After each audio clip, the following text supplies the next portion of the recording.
Toutes les informations et l'essentiel de l'actualité haïtienne, tous les jours sur Juno 7.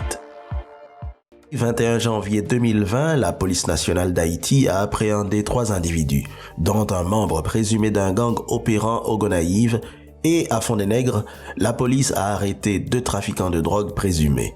Sanon Ronald, 32 ans, et Lamartinière Midley, alias Fresnel, 27 ans. Ces hommes étaient en possession de 2 valises contenant une substance similaire à la marijuana.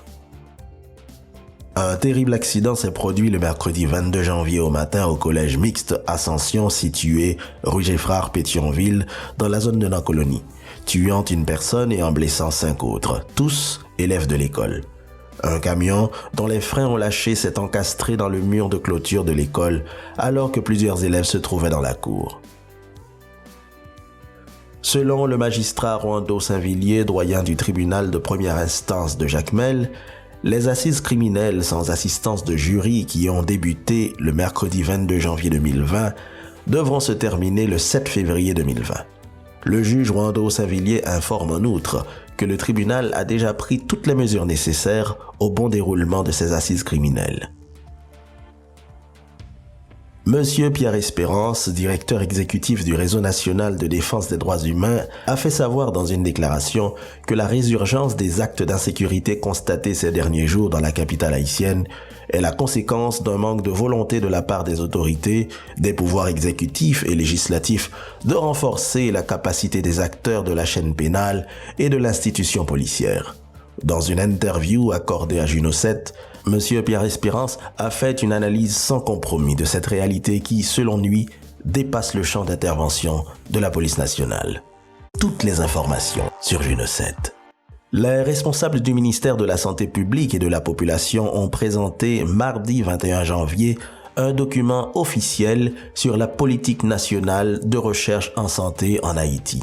Ce document, finalisé par la Direction épidémiologique, laboratoire et recherche DELR, permettra au MSPP de trouver les meilleures stratégies pour améliorer la qualité de la recherche en santé en Haïti. Un arrêté présidentiel daté du 22 janvier 2020 confirme que Maître Claudie Gasson a été remplacé par M. Rockefeller Vincent. Nommé à la tête de l'ULCC par un décret présidentiel du 29 novembre 2019 et installé le 3 décembre, Maître Claudie Gasson avait annoncé les couleurs dès son arrivée.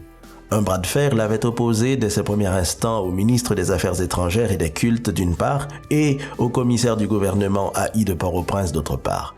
Cependant, Maître Claudie Gasson s'est fait remplacer sans avoir eu le temps de poser ses valises à l'ULCC. C'est ce que certains considèrent comme une situation ridicule. Le mercredi 22 janvier, plusieurs cadres de l'administration Moïse Lapin, l'ambassadeur des États-Unis à Port-au-Prince et des représentants d'organisations internationales ont inauguré un système d'information et d'analyse des données sur la migration MIDAS au bureau de la Direction de l'immigration et de l'émigration DIE à Malpasse.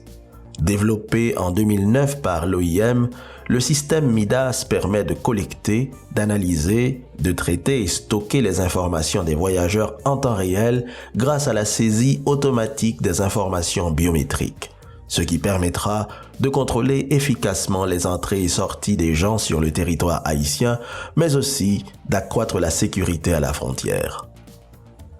Dans un terrible accident de la circulation survenu dans la commune de Las Caobas, département du Centre, 2 adolescents lycéens ont été tués dans la mi-journée du mercredi 22 janvier.